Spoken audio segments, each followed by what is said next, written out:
इस वीडियो के अंदर हम जानने वाले हैं कि एसएमसी आईसीटी कंसेप्ट के साथ आप कंबाइन करके हाई प्रोबेबिलिटीज हाई आरआर वाले ट्रेड कैसे फाइंड कर सकते हो, की लेवल को कैसे रिफाइन कर सकते हो, एमएसएनआर के रूल्स क्या है, की लेवल के टाइप क्या होते हैं, ओपनिंग प्राइस क्या होती है, क्लोजिंग प्राइस क्या होती है और हम लाइन चार्ट पे क्यों काम करते हैं।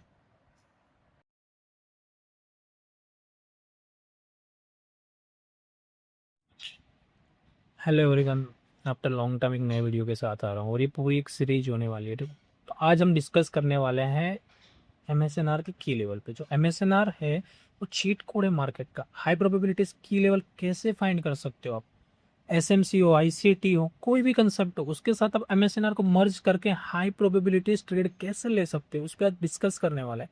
आजकल आपने देखा होगा काफी सारे इन्फ्लुएंसर एमएसएनआर की तरफ शिफ्ट हो रहे हैं। जब से मैंने वीडियोस डाले और वायरल हुए तब से मेरा इंस्टाग्राम भी उसी चक्कर में उड़ गया है, लोगों ने रिपोर्ट करके। तो फर्स्ट ऑफ ऑल हम देखते हैं कि व्हाट इज अ की लेवल। की लेवल क्या होता है? की लेवल एक ऐसा जोन होता है कि हम वहां से ट्रेड प्लान कर सके। अगर आपको सेल प्लान करना तो दिस इज योर की लेवल। वह हाँ, यहाँ से मैं सेल प्लान कर सकता हूँ। अगर आपको बाई प्लान करना तो एक ऐसा की एरिया कि भाई हाँ, इस एरिया पे अगर प्राइस ने टैप किया तो मैं बाई कर सकता हूँ। तो उसे हम बोलते हैं की लेवल्स। ठीक है, तो क्या इतना ही चीज ईजी है? नहीं, इसके अंदर भी काफी सारी चीजें हैं कि हम अदर कंसेप्ट का यूज ना करते हैं, एमएसएनआर का क्यों यूज करते हैं, या एमएसएनआर के साथ कैसे हम अदर कंसेप्ट को मर्ज कर सकते हैं, उस पर भी हम बात करने वाले हैं। फिर एमएसएनआर ही कंसेप्ट हम क्यों यूज करते हैं उसको भी डिस्कस करने वाला है। देखो, अदर कंसेप्ट आप जब यूज करते थे, जैसे कि मैंने एक एग्जांपल लिया है यहाँ पे, आईसीटी या एसएमसीआर जो भी समझ सको उसका लिया है। तो जब अदर कंसेप्ट यूज करते थे तो आपकी क्या थी, एक ऑर्डर ब्लॉक कैंडल होती थी। आप ऑर्डर ब्लॉक की पूरा एरिया को डिफाइन करते थे। क्या करते थे? पूरे एरिया को मार्क करते थे और वहां पे आपका क्या होता था, आर एक छोटा हो जाता था और आपको नहीं पता कि ऑर्डर ब्लॉक के कौन से एरिया से मार्केट एग्जैक्ट रिएक्ट करके जाएगी या कौन सा की जोन एक बड़ा था। तो यहाँ पे आपके 100 पिप 200 पिप के भी यहाँ पे एसएल हो जाते थे। जहाँ पे मैं एक लाइव एग्जांपल आपको देना चाहता हूँ। जैसे कि यहाँ पे आपका एक ऑर्डर ब्लॉक एरिया है। ये ऑर्डर ब्लॉक एरिया है, प्राइस ने यहाँ पे क्या किया, टैप किया। ठीक है, और हम अगर as a order block trader करेंगे तो हम यहाँ से इसको प्राइस को उठाएंगे। ठीक है, तो हमारा एसएल कहाँ रहेगा, यहाँ पे। तो तकरीबन 400-500 पिप का तो हमारा एसएल हो जाता था। अगर आप एक स्विंग ट्रेडर हो फिर भी आप इस चीज़ को अप्लाई करके हाई प्रोबेबिलिटी आरआर वाले ट्रेड ढूंढ सकते हो। पर जब मैं एमएसएनआर के अंदर शिफ्ट हुआ तो यहाँ पे मेरे लिए चीज़ें बदल गई थी। क्यों? क्या अगर आप आईसीटी एसएमसी कर दो तो आपके पास एक ऑर्डर ब्लॉक एरिया था और इसको समझना भी मुश्किल था, किसको ऑर्डर ब्लॉक ले, किसको की लेवल ले, या कैसे ले। पर अगर हम एमएसएनआर करते तो सिंपल लॉजिक है उसका, कि हमारी जो आपको लाइन दिख रही है ना, वही की लेवल है। आप उसको ऑर्डर ब्लॉक बोलो, कुछ भी बोलो, सिंपल यही मेरी प्राइस है, प्राइस वहां पे रिएक्ट करके निकल जाएगी। जैसे कि यहाँ पे आप देखो, यहाँ पे आपको दिख रहा है कि यहाँ पे एग्जैक्ट टैप किया प्राइस ने और प्राइस यहाँ से सेल हो गई। ये हमारा कौन सा की लेवल था? ये हमारा था क्यूएम, जो हम आगे डिस्कस करने वाले हैं। ठीक है, हम उसको आगे डिस्कस करने वाले हैं। यहाँ पे देखो, प्राइस ने टैप किया और निकल गया। अगर आप आईसीटी एसएमसी करते तो आप पूरा जोन मार्क करते और आपको एग्जैक्ट नहीं पता था, या तो आप 50% जोन मार्क करते, प्राइस निकल जाती। पर अगर मैं एमएसएनआर कर रहा हूँ तो मुझे पता है कि भाई मेरा हाई प्रोबेबिलिटी की लेवल ये वाला है। दैट्स वाई आप देखोगे तो जब आप एमएसएनआर ट्रेड करते हो तो उनके आरआर बड़े होते हैं। तो क्यों? क्योंकि उनको चीज़ें पता है फिल्टर आउट कैसे करना, और ये चीज़ें एक्सपीरियंस के साथ है। अगर आप एसएम से आईसीटी करते हो तो इसको मर्ज कीजिए आपके कंसेप्ट के साथ, आगे मैं बताऊंगा कैसे करना है, और आप एक बेटर आरआर वाले ट्रेड कैप्चर कर सकते हो। आपका देखने का नजरिया बदलना पड़ेगा। ठीक है, कोई भी कंसेप्ट गलत नहीं होता, हाई आरआर मिलेंगे वहाँ पे। ठीक है, तो एक पूरा ऑर्डर ब्लॉक है और यहाँ पे प्राइस टैप करती है एंड ब्लो। यहाँ पे आपका कितना 1:3 के आसपास आपका आरआर बैठेगा। पर जब आप एक ऐसे लाइन पे काम करोगे तो आपके एसएल भी बहुत छोटे हो जाएंगे, मे बी 2 एसएल 3 एसएल लग जाए, पर आरआर इतना बेटर होगा कि आपको रिजल्ट बेटर मिलेंगे। ठीक है, तो टोटली आप पे डिपेंडेंट है कैसे चीजें करनी है। या तो आप ऑर्डर ब्लॉक को आप ऐसे रिफाइन कर सकते हो। ठीक है, अब हम आगे चीजों को देखते हैं कि जो हम एमएसएनआर यूज करते हैं ना, वो कौन से बेस पे करते हैं। हम कैंडल के बेस पे नहीं करते हैं, हम उस पर काम करते हैं क्लोजिंग प्राइस पे काम करते हैं। किस पे? इसको रूल को लिख लेना आप, एक रूल को, कि हम लाइन चार्ट पे काम करते हैं। ये क्या, लाइन चार्ट का की लेवल है मेरा। ठीक है, ये मेरा लाइन चार्ट का की लेवल है। Then price tap and go. हम हाई प्रोबेबिलिटी की जोन कैसे फाइंड करेंगे, की जोन के टाइप्स क्या होते हैं हम आगे देखते हैं। यहाँ पे आ करिए, टैप एंड प्राइस को फ्लो हो गई वहां से। और एग्जैक्ट मैंने ये चीज बताई थी अपनी कम्युनिटी में, आप जाके देख सकते हो। ठीक है, अब हम आते हैं why we use instead of the other concept. तो आपने यहाँ पे रिजल्ट पता चल गया कि भाई अदर कंसेप्ट में क्या होता है, पूरा एरिया होता है, ऑर्डर ब्लॉक होता है, पर यहाँ पे हमें रिफाइन की लेवल मिल जाता है, जिसको रिफाइनमेंट में दिक्कत आ रही हो। दूसरी चीज यहाँ पे आती है, हम एमएसएनआर में क्लोजिंग प्राइस लेते हैं। हम क्या लेते हैं, क्लोजिंग प्राइस पे काम करते हैं। क्यों क्लोजिंग प्राइस इंपॉर्टेंट है, उस पर भी डिस्कस करते हैं यहाँ पे। तो जब प्राइस ओपन होती है, अगर वो उसको बुलिश होना है तो क्या करेगी, पहले ओपन होगी, एक लो बनाएगी, लोएस्ट पॉइंट, उसके बाद कैंडल वहां से अप साइड जाएगी, एक हाईएस्ट पॉइंट क्रिएट करेगी जो वीक क्रिएट करेगी, उसके बाद प्राइस वहां पे क्या होगी, क्लोज हो जाएगी। ऐसा क्यों होता है, तो प्राइस को यहाँ से पुल किया जाता है, एक हाईएस्ट पॉइंट तक वो जाने की ट्राई करती है, ठीक है, पर वहां पे वो नहीं जा पाती, या वहां पे कोई उसके ऑर्डर्स हैं उसको पर्स करके वो नीचे क्लोज हो जाती है, और वो क्लोजिंग करते थे। जो क्लोजिंग रहती है वो कैंडल की एक्चुअल वैल्यू दिखाती है, एक्चुअल वहां पे फिल्टर आउट करके ऑर्डर्स जो रहते हैं वो दिखाती है कि भाई हाँ एक्चुअल वैल्यूज यहाँ पे हैं, एक्चुअल ऑर्डर यहाँ पे कलेक्ट होके प्राइस क्लोज हुए। दैट्स वाई जब प्राइस क्लोजिंग प्राइस पे आती है तो आपको रिएक्शन देखने को मिलेगा, जिसका मैं लाइक एग्जाम्पल यहाँ पे दिखाता हूँ आपको। यहाँ पर देखो, प्राइस जब क्लोजिंग प्राइस पे आई, क्लोजिंग की लेवल पे टैप एंड गो, ठीक है। कौन सा की लेवल लेने, कैसे लेने, मैं आपको आगे बताऊंगा। एक और एग्जांपल मेरे पास यहाँ पे है जो मैं आपको दिखाना चाहता हूँ। यहाँ पे देखो, ये सेलिंग कैंडल की क्लोजिंग प्राइस है, क्लोजिंग प्राइस को टैप किया एंड गो। यहाँ पे आप देखिए, अगर आपको बेसिक चीजें नहीं पता है, स्ट्रक्चर क्या होता है, कैंडल कैसे काम करती है, तो आपको उसका भी लेक्चर चाहिए मुझे बता सकते हैं, या आपको बेसिक चीजें क्लियर करनी पड़ेगी, ठीक है। अब अगर सेल करना है आपको, तो वहां पे क्या होगा, पहले कैंडल ओपन होगी, फिर एक हाई बनाती है और एक लोएस्ट पॉइंट तक जाने की ट्राई करती है। वहां पे क्या होता है, कहीं ना कहीं एल्गोरिदम वाइज बायस, वहां पे जो बायर रहते हैं वो बाय करते हैं, एल्गोरिदम बाय करता है, आप जिससे भी समझ सकते हो। और वो एक्चुअल वैल्यू तक वो क्या करते हैं, प्राइस को क्लोज करवाना चाहती, कहीं भी क्लोज करवा सकती है, यहाँ पे यहाँ पे। तो ये जो था वो क्या था कि प्राइस का एक नैरेटिव दिखा पाया कि प्राइस ने यहाँ तक जाने का ट्राई किया, और कहीं ना कहीं यहाँ से बाइंग आई और प्राइस को एक्चुअल क्लोजिंग यहाँ पे करवाई। तो जो मेन ऑर्डर्स रहेंगे, एक्चुअल वैल्यूज रही हो, कहाँ पे होगी, क्लोजिंग प्राइस पे होगी। ये चीज कहीं पे किसी ने नहीं बताई होगी, आप जाकर सर्च कर सकते थे। तो दैट्स वाई यहाँ पे जब नेक्स्ट टाइम अगर कोई भी कैंडल को ओपन होगी, नेक्स्ट कैंडल जो ओपन होगी, तो वो क्या करेगी, अपनी जो क्लोजिंग प्राइस है उसको रिस्पेक्ट करेगी और वहां से गिर जाएगी। क्यों, क्योंकि एक्चुअल रेजिस्टेंस जोन या एक्चुअल जो ऑर्डर्स पड़े हैं वो कहाँ पे पड़े हैं, यहाँ पे पड़े हैं, ठीक है। दैट्स वाई हमारे लिए क्लोजिंग प्राइस बहुत जरूरी है। यहाँ पे मैं आपको एक क्वेश्चन पूछना चाहता हूँ, ठीक है। अगर आप ट्रेडर हो तो इसका आंसर आप मुझे जरूर देना। What is a difference between closing and opening price, price हो गया, सॉरी, प्राइस, ठीक है। इसमें मैं ये पूछना चाहता हूँ कि क्लोजिंग प्राइस और ओपनिंग प्राइस में क्या डिफरेंस है, वो तो हमें पता चलता है भाई, सॉरी थोड़ा क्वेश्चन गलत हो गया। इसमें मैं ये पूछना चाहता हूँ कि क्लोजिंग प्राइस और ओपनिंग प्राइस क्या कहना चाहती है, मैं हिंदी में क्या कहना चाहती है, मीन्स कि क्या रिप्रेजेंट कर रही है वो, क्या, व्हाट, मेरी इंग्लिश थोड़ी वीक है तो समझ जाना, व्हाट रिप्रेजेंट या प्रेजेंट होगा, प्रेजेंट क्या है ना, वैसे क्या रिप्रेजेंट, वो क्या रिप्रेजेंट करना चाहती है, ठीक है, वहां पे वो क्या कहना चाहती है। और एक्चुअल हम क्लोजिंग प्राइस से और ओपनिंग प्राइस से क्या क्या चीजें पता कर सकते हैं, ठीक है। मुझे कमेंट करके जरूर बताना, अगर आप ट्रेडर हो तो आपको जरूर पता होगी ये चीजें। अब हम आ जाते हैं की लेवल्स पे, ठीक है। अगर हमारे पास एक बाइंग कैंडल है और एक सेलिंग कैंडल है, देखो एक्चुअली यहाँ पे मीन्स कि हमें ए लेवल फाइंड करना है, तो हमारे पास क्या चाहिए, अगर ए लेवल चाहिए तो हमें चाहिए एक बाइंग कैंडल और एक सेलिंग कैंडल। जब दो कैंडल्स फॉर्म होती है इस तरीके से, सेकंड कैंडल हमें क्लोजिंग जरूरी है, ठीक है। उसकी अगर ऐसे भी बनती है कोई दिक्कत नहीं, ऐसे भी बनती है कोई दिक्कत नहीं, अगर एंगल बनते तो बहुत बेटर है। अगर वो प्रीवियस कैंडल की लिक्विडिटी लेते तो वो हाई प्रोबेबिलिटीज की लेवल हो जाएंगे, रूल्स में आप लिख लेना नोट बाय नोट, ठीक है। तो जब इस तरीके से फॉर्मेशन हमें मिलता है तो हमारा वहाँ पे क्या बनता है, लाइन चार्ट के अंदर एक की लेवल बनता है, और वो कौन सा होता है, क्लासिक ए लेवल। मैं यहाँ पे लाइव एग्जांपल आपको दिखा देता हूँ step by step, A level क्या होता है। जिससे आप, मैं कहूँगा कि ये सारी चीज़ें भी आप नोट करते जाए और इसको प्रैक्टिस कीजिए। जैसे कि यहाँ पे ये क्या है हमारा, एक buying candle selling candle a level, ये buying candle selling candle a level, buying candle selling candle a level है। लाइन चार्ट पे आप देखोगे तो आपको वहाँ पे ए का फॉर्मेशन दिखेगा, ए ए ए। ऑलवेज हमें क्या लेना है, ये क्लोजिंग प्राइस लेनी है, ऑलवेज हमें क्लोजिंग प्राइस, ठीक है।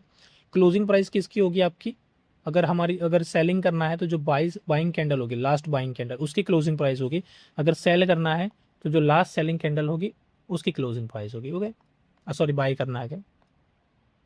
अब नेक्स्ट हम देख लेते हैं, ओपन क्लोज हो गया, ये सारी चीज हो गई। हमें यहाँ पे आते हैं वी लेवल पे, classic P level, same last selling candle और उसके बाद जब बाइंग कैंडल फॉर्मेशन होती है इस तरीके से कैंडल स्टिक चार्ट में, तो हमें वी लेवल मिलता है। तो वहां पे सिंपल रूल है, selling plus buying candle, then वहां पे वी लेवल हमें फॉर्म दिखेगा। जैसे कि आईसीटी का यहाँ पे ऑर्डर ब्लॉक है, एसएमसी का, पर हमारे लिए की लेवल कौन सा, ये क्लोजिंग प्राइस।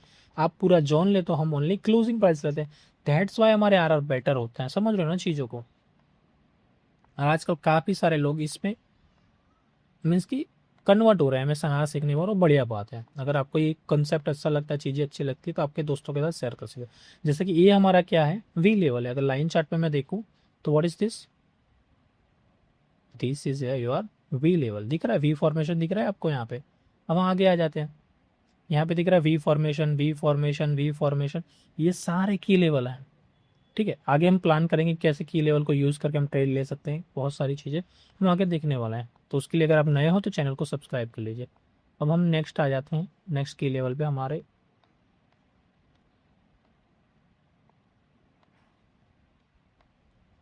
हम एक साथ सारी चीज़ देख लेते हैं, फिर एग्जांपल देखेंगे, फिर बार बार जाना। जैसे कि दो सेम कलर की कैंडल, सिंपल दो कंसेक्यूटिव कैंडल है सेम कलर की, उसके बीच में जो गैप रहती है, मीन्स की opening price, not a candle के बीच में गैप बोल रहा हूं मैं, opening price and closing price के बीच में जो गैप रहती है उसे हम बोलते हैं एसओसीएल की लेवल। ठीक है, ओपन क्लोज की लेवल हम उसे बोलते हैं जब, और हमें इसमें क्या मार्क करना है, जो प्रीवियस कैंडल रहती है उसकी क्लोजिंग प्राइस। अगर सेलिंग में, बाइंग में हो तो सेम यहाँ पे बाइंग जो लास्ट कैंडल है उसकी क्लोजिंग प्राइस। तो ये हमारे लिए एज ए की लेवल वर्क करता है, जिसे हम ना बोलते हैं ओसीएल की लेवल। और नेक्स्ट कैंडल जब ओपन होती है और इसको टैप करती है तो आप यहाँ से डायरेक्ट सेल कर सकते हो आपकी एंट्री मॉडल के हिसाब से। Same as it is buying के लिए हम देखेंगे, ये है हमारा ओसीएल। ठीक है, नेक्स्ट हम आ जाते हैं सपोर्ट एंड रजिस्टर। ये आपका वी लेवल भी हो सकता है, गैप लेवल भी हो सकता है, कोई भी की लेवल हो सकता है। ठीक है, कोई भी एक्स वाई जेड की लेवल हो सकता है, जैसे आईसीटी वाले इसको मिटिगेशन ब्लॉक या ब्रेकर ब्लॉक की तरह भी देखते हैं। ठीक है, तो जब भी हमारा एक सपोर्ट है, वी लेवल ऑलवेज आपका सपोर्ट रहेगा, ए लेवल ऑलवेज आपका रेजिस्टेंस रहेगा। ठीक है, तो मीन्स कि जब भी एक सपोर्ट की लेवल होता है वो ब्रेक होता है, ठीक है, सपोर्ट ब्रेक होता है, वो फ्यूचर में हमारे लिए एज रेजिस्टेंस वर्क करता है कि वो प्राइस को ऊपर नहीं जाने देता। तो वो हमारे कौन सा बनता है, S B R, support become resistance. Same as it is, जब आपका एक ए लेवल ब्रेक होता है या तो यहाँ पे कोई ओपन क्लोज लेवल है वो ब्रेक होता है, और फ्यूचर में जब प्राइस उस पर टैप करने आती है तो वो आपका एक की लेवल बन जाता है, और उसको हम बोलते हैं रेजिस्टेंस बिकम सपोर्ट। ओके, हम उसका हम लाइव एग्जाम्पल यहाँ पे देखेंगे आगे। उसके पहले हम आ जाते हैं की लेवल पे। अब आ जाते हैं हमारे की लेवल पे। ठीक है, तो की लेवल में हमारा है कि क्यूएम हाई प्रोबेबिलिटीज की लेवल है, पर इसको आइडेंटिफाई करना बहुत रिस्की है। तो ये हमारा क्या है, एक हेड एंड शोल्डर पैटर्न है। ठीक है, एक हेड एंड शोल्डर पैटर्न की तरह भी देख सकते हो। आईसीटी वाले इसे एमएसएस बोलते हैं। देखो अब कहाँ डिफरेंस है, देखने का नजरिया अलग है। यहाँ पे आपको एमएसएस की तरह भी इसको ले सकते हो कि भाई एमएसएस हुआ, प्राइस यहाँ पे आई, यहाँ पे किसी भी ऑर्डर ब्लॉक को टैप किया और निकल गई। और ये हमारा सिंपल क्यूएम है, बहुत ईजी है। ठीक है, बहुत हाई प्रोबेबिलिटी है। क्यूएम कब फॉर्म होता है, जब हमारा एक सपोर्ट ब्रेक हो जाता है और वहां से प्राइस ऊपर उठती है। यहाँ पे क्या, अगर सपोर्ट एक ब्रेक हो जाता है फिर यहाँ से प्राइस ऊपर उठती है और एक रेजिस्टेंस को भी ब्रेक करती है, तब हमारा वो क्या होता है, रेजिस्टेंस को ब्रेक करती है, हमारा एमएसएस हो गया। और प्राइस जब रिटेस्ट करने आती है तो यहाँ पे हमारा जो सपोर्ट होता है वो फिर से हमारे लिए एज अ सपोर्ट वर्क करने लगेगा, और प्राइस यहाँ पे आएगी एंड टैप एंड गो, जैसे कि मैंने सेलिंग दिखाई थी ऊपर। ठीक है, ये ऐसे सिनेरियो कब होंगे, ये जब जब प्राइस रिवर्सल करती है तब क्यूएम मिलता है, या एंट्री मॉडल पे आपको क्यूएम मिलता है। तो ज्यादातर आपको रिवर्सल जगहों पे क्यूएम देखना है। नीचे जैसे कि कोई एक बड़ी ड्रॉन लिक्विडिटी हो गई, बड़ा की लेवल एफएजी हो गया, उसको प्राइस टैप करेगी, आपको पता है वहां से रिवर्सल लेने वाली है। ठीक है, तो वहां पे आपको वेट करना है कि वहां पे एक एटलीस्ट ब्रेकअप स्ट्रक्चर मिल जाए, मार्केट स्ट्रक्चर भी, जहां पे अगर वीक है तो वीक के ऊपर बॉडी की क्लोजिंग मिल जाए और प्राइस यहाँ पे टैप करे एंड गो हो जाए। तो ये हमारा होगा सिंपल क्यूएम बाई के लिए। और हमारा ये QM हो गया सेल के लिए, सेम एज इट इज़ कि भाई यहाँ पे हमारा रेजिस्टेंस था और रेजिस्टेंस को मार्केट ब्रेक कर दे, ऊपर कोई की लेवल हो, वहाँ से हमें पता है कि भाई यहाँ से शॉर्ट होने वाली प्राइस शॉर्ट होगी, पर कंफर्म कम होगा जब हमारा होगा यहाँ पे ब्रेक ऑफ स्ट्रक्चर या मार्केट स्ट्रक्चर शिफ्ट। तो प्राइस जब अपने रिसेंट रेजिस्टेंस को टैप करने आएगी तो हमारा वहाँ से हम एंट्री प्लान कर सकते हो, और बहुत ही शार्प एंट्रीज रहती है इसकी, बहुत ही पिन कोड जो मैंने सेलिंग में आपको दिखाई।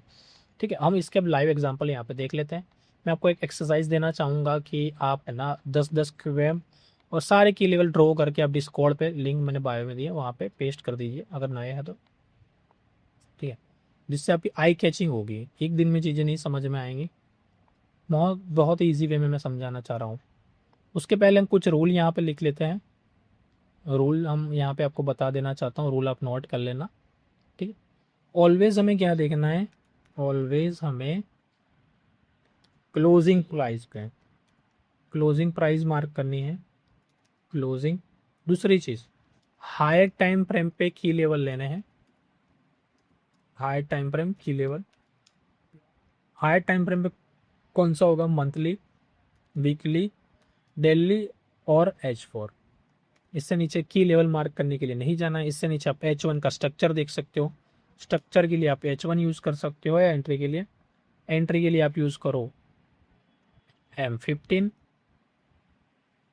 M5 या M1, आपको जो अच्छा लगे वो मार्क कर सकते हो। ऑलवेज हमें कौन से क्लोजिंग प्राइस देखनी है, हायर टाइम फ्रेम की लेवल, और हायर टाइम फ्रेम की लेवल कौन सा होगी, मंथली, वीकली, डेली, और H4 से नीचे नहीं जाना है। ठीक है, स्ट्रक्चर हमें H1 का देखना है।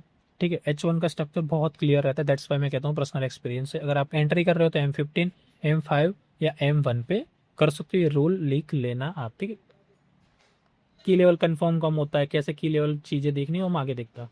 जहाँ पे मैं आपको एक सेलिंग का QM दिखाता हूँ, देखिए लाइव एग्जांपल है, लाइव एग्जांपल आपके साथ है। प्राइस यहाँ से ऊपर उठी, ऊपर एक की लेवल था, उसको रिस्पेक्ट दिया, यहाँ पे क्या हुआ, स्ट्रक्चर ने हमें यहाँ पे ब्रेक दिया, उसके बाद प्राइस रिटेस्ट करने गई, सेमी कैंडल रिटेस्ट करने गई। इसके लिए आंखें टेन करनी पड़ेगी आपको। H1 में आप इसको देख सकते हो कि स्ट्रक्चर शिफ्ट मिला होगा। ठीक है, अब हम यहाँ पे देखेंगे, यहाँ पे देखो एक QM था, प्राइस ने टैप किया एंड गो, ये हो गया हमारा एक सेलिंग QM का एग्जाम्पल। एज इट इज़ हमारा एक सेलिंग ओपन क्लोज का भी एग्जाम्पल मैं आपको दिखा देता हूँ। ये क्या थी, closing price, open close price थी आपकी, क्या थी, ओपन क्लोज प्राइस थी यहाँ पे, और प्राइस यहाँ पे आई, इसको टैप किया, प्रीवियस कैंडल की लिक्विडिटी ली, तो यहाँ पे क्या था, आपको एक सेलिंग मिल गई। सेम सेलिंग भाई, अगर आप MSNR ट्रेड करते हो तो मैक्स टू मैक्स 30 पिप का SL बहुत हो गया, 30 पिप का SL बहुत हो गया। ठीक है, वहाँ पे प्रोबेबिलिटीज, विन रेट, वो सारी चीज़ आप पे डिपेंडेंट है, आपको प्रैक्टिस करना पड़ेगा तब चीज़ें होंगी। तो ये क्या था, हमारा सेलिंग का की लेवल था, और यहाँ से आप सेल कर सकते हैं। पर अगर आप इंस्टेड ऑफ MSNR के सिवा कोई अदर कंसेप्ट करते होते तो यहाँ पे कितनी मगजमारी थी। देखो ये पूरा की जोन था आपके पास, तकरीबन 100 पीपी या 50 पिप का एक की जोन था। ठीक है, पर उसकी जगह पर MSNR कर रहे हो तो की जोन कितना छोटा हो गया। तो लाइव एग्जाम्पल है आपके सामने, ये कौन सा है, ओपन क्लोज लेवल से, ठीक, सेलिंग के लिए सेलिंग कैंडल, तो कंसिक्यूटिव सेलिंग कैंडल थी। अब यहाँ पे हम आ जाते हैं बाइंग का भी की लेवल, हम आपको बता देता हूँ मैं, open close level live example आपके सामने देखें। प्राइस यहाँ पे आई, एक बार यहाँ से बाइंग दी तकरीबन, पर यहाँ पे क्या था कि 5 PM ओपनिंग थी, यहाँ पे क्या था 9 AM थी, ये दिन दूसरा दिन क्लोज हो गया था, दैट्स वाई 9 AM थी, ये 5 PM थी, दैट्स वाई प्रीवियस डेट का लो गया, और देन यहाँ से एक बाइंग आपको कोई दिखने की मिली। यहाँ पे देखो एक लॉन्ग की एंट्री, एक बढ़िया लॉन्ग की एंट्री आप यहाँ से प्लान कर सकते थे, और यहाँ पे आपके SL बहुत छोटा हो जाता है अगर इसको आप रिफाइन कर लेता। ठीक है, लिक्विडिटी के नीचे आपको और एक की लेवल मिल जाता। मैं H4 के हिसाब से खाली आपको दिखा रहा हूँ चीज़ें, इसको डिलीट कर लेगा।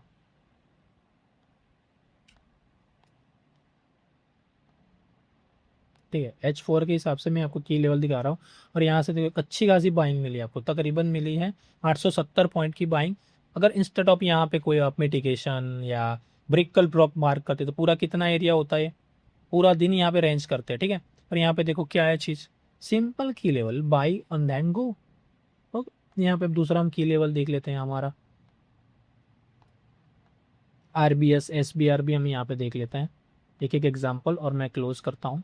ठीक है, उसके बाद यहाँ पे हम आ जाते हैं इसकी लेवल पे।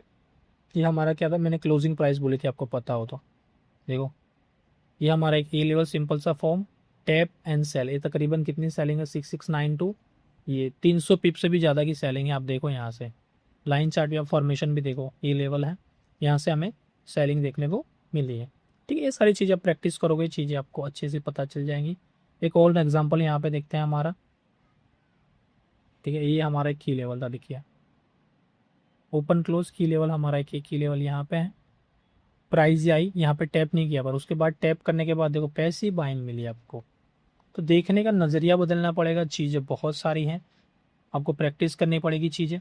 यहाँ पे एक की लेवल था, ठीक है, ये हमारा था क्या था, रेजिस्टेंस था, एज अ ये सपोर्ट, अरे सपोर्ट था, इसको ब्रेक कर दिया प्राइस। अगर इसको रिटेस्ट करने आते तो आप यहाँ से सेल कर सकते थे। अगर यहाँ पे की कोई है एग्जांपल तो मैं लाइव दिखाने की कोशिश करूँगा जिससे आपको क्लियर हो जाए। ये रहा, देखिए। अब की लेवल को कितनी बार यूज़ कर सकते हैं, कब यूज़ कर सकते हैं, मैं आने वाले लेक्चर में बताऊँगा। ठीक है, और आपके जितने भी डाउट्स हैं मुझे कमेंट कर देना। यहाँ पे प्राइस आई, ये क्या था आपका, ये आपका क्या था, सब रेजिस्टेंस, अरे सपोर्ट था, सपोर्ट ब्रेक हो गया, क्या हुआ, एज ए रेजिस्टेंस वर्क करने लगा, टैप एंड ग्लो, सेलिंग आ गई। ठीक है, एज इट इज हमारा यहाँ पे क्यूएम है, देखिए ये क्या है, बाइंग के लिए क्यूएम है।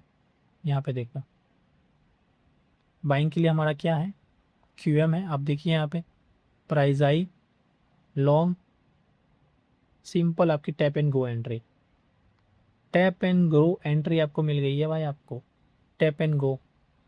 यहाँ पे 10 पिप के एसएल के साथ बैठ जाओ, 20 पिप के एसएल के साथ बैठो, पूरा मूव आप कैप्चर कर सकते हो। देखने का नज़रिया बदलना पड़ेगा। अगर आपको वीडियो पसंद आई है तो लाइक करो, कमेंट करो और